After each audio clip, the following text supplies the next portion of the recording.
अत्याचार का उत्तर अत्याचार से देना बिल्कुल वैसा ही है जैसे अग्नि को अग्नि से बुझाने का प्रयास करना। अत्याचार का दंड अवश्य देना चाहिए, पर केवल अत्याचारी को, पापी को, उसके परिवार के सदस्यों को नहीं, और ऐसे सदस्य को तो कदापि नहीं जिसने अभी जन्म ही न लिया हो, जिसे अपने पिता के पाप का ज्ञान ही न हो। हे कमल नयन, मेरी समझ में नहीं आ रहा कि मैं क्या करूं। एक और कयाधु की कोख में पलते बालक को लेकर मैं चिंतित हूँ, तो दूसरी ओर निर्दोष मानवों पर हो रहे अत्याचार को देखकर मैं व्याकुल हूँ। मैं आपका दुख समझता हूं महादेवी। यदि ऐसी स्थिति बन जाए कि दो परस्पर विरोधी गुटों की लड़ाई में दोनों ही पक्षों के केवल निर्दोष और असहाय तत्व ही अत्याचार और आतंक के लक्ष्य बन जाएं, तो हर उदार मन तड़प उठता है।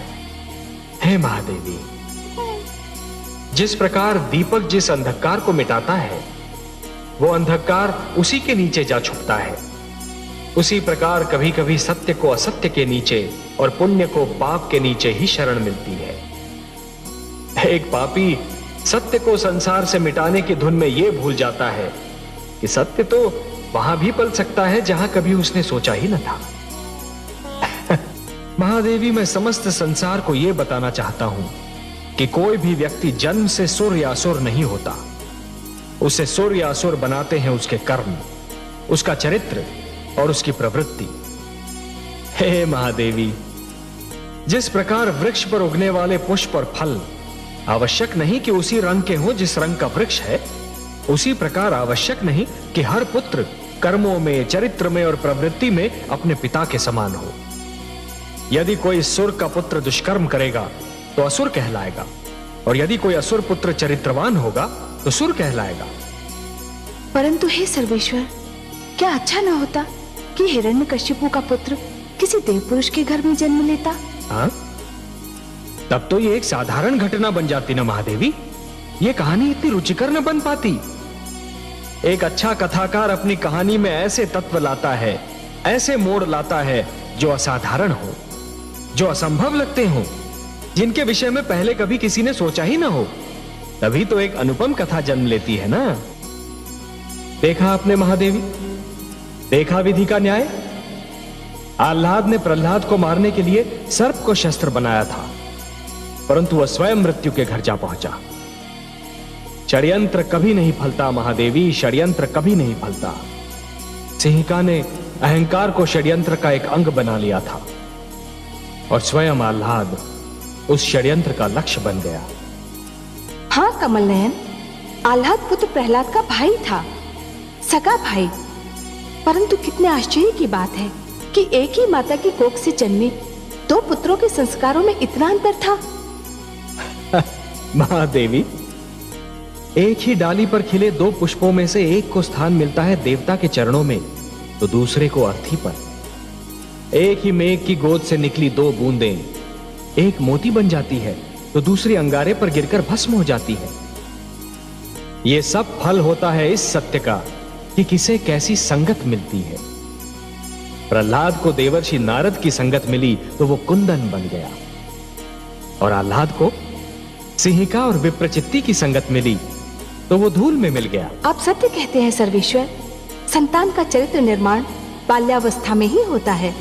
बाल्यावस्था में जो भी विचार मन में बो दिए जाते हैं, वो विचार जीवन भर मन से नहीं निकलते। सत्य कहा आपने महादेवी, सत्य कहा। और इसीलिए माता पिता को सबसे अधिक ध्यान बाल्यावस्था में संतान के चरित्र निर्माण पर ही देना चाहिए। महादेवी, बूंद जब किसी मेघ की गोद से निकलती है तो उसके मन में असंख्य आशंकाएं होती हैं। सोचती है कि उसका अंत क्या होगा। क्या वो किसी मरुस्थल की सुलगती रेत पर गिरेगी और सूख जाएगी, या किसी सुलगते अंगारे पर गिरेगी और भस्म हो जाएगी, या फिर किसी कांटे पर गिरेगी और उसका शरीर छलनी हो जाएगा। क्या होगा उसका अंत? परंतु जब वो किसी सीप के मुख में गिरती है और मोती बन जाती है, तब उसे यह ज्ञान होता है कि उसकी यात्रा शुभ थी। परिवार मानव समाज की सबसे छोटी परंतु सबसे महत्वपूर्ण इकाई है। हमने पृथ्वी पर रहने वालों के लिए कुछ नियम दिए हैं। और उनके अनुसार एक पिता परिवार का स्वामी होता है। पुत्र को प्यार देना, उसका संरक्षण करना पिता का कर्तव्य है। एक पिता ब्रह्मा भी होता है और विष्णु भी। वो जन्म भी देता है और पुत्र का पालन पोषण भी करता है। देवी, संघर्ष का संबंध आयु से नहीं, इच्छा शक्ति और मन की लगन से होता है। भड़कती हुई ज्वाला पहले छोटी सी चिंगारी ही होती है। माना कि ध्रुव सर्वस्व त्याग कर मेरा दर्शनाभिलाषी है देवी, परंतु जो मेरे साधारण भक्त हैं, उनका भी तो मुझ पर अधिकार है।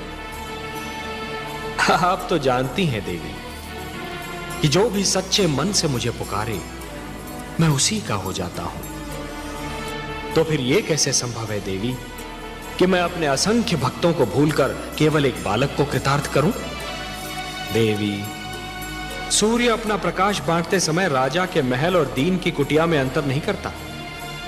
वर्षा का बादल मधुवन पर बरसता है तो मरुस्थल की प्यास भी बुझाता है। तो फिर यह कैसे संभव है देवी कि मैं अपने भक्तों में पक्षपात करूं? हे महादेवी, ये मत भूलिए कि ईश्वर भी ईश्वरत्व के नियम से बंधा है और ईश्वरत्व का नियम है समानता। मेरी दृष्टि में समस्त मानव जाति समान है। मैं धरती पर जा अवश्य सकता हूं देवी, किंतु समस्त मानव समूह के कल्याण के लिए। महादेवी, जिस प्रकार जब जल माटी को गीला कर देता है तो माटी में से सुंदर अंकुर फूटते हैं, उसी प्रकार जब भक्ति मन को उदार बना देती है तो मन में सुंदर विचारों का जन्म होता है। जिस प्रकार वर्षा फूल पर जमी हुई धूल को धोकर फूल को स्वच्छ और निर्मल बना देती है, उसी प्रकार जब श्रद्धा मन को छूती है तो मन को पवित्र और उज्जवल बना देती है। यदि ऐसी स्थिति बन जाए कि दो परस्पर विरोधी गुटों की लड़ाई में दोनों ही पक्षों के केवल निर्दोष और असहाय तत्व ही अत्याचार और आतंक के लक्ष्य बन जाएं, तो हर उदार मन तड़प उठता है। जिस प्रकार दीपक जिस अंधकार को मिटाता है, वो अंधकार उसी के नीचे जा छुपता है, उसी प्रकार कभी कभी सत्य को असत्य के नीचे और पुण्य को पाप के नीचे ही शरण मिलती है। एक पापी सत्य को संसार से मिटाने की धुन में यह भूल जाता है कि सत्य तो वहां भी पल सकता है जहां कभी उसने सोचा ही न था।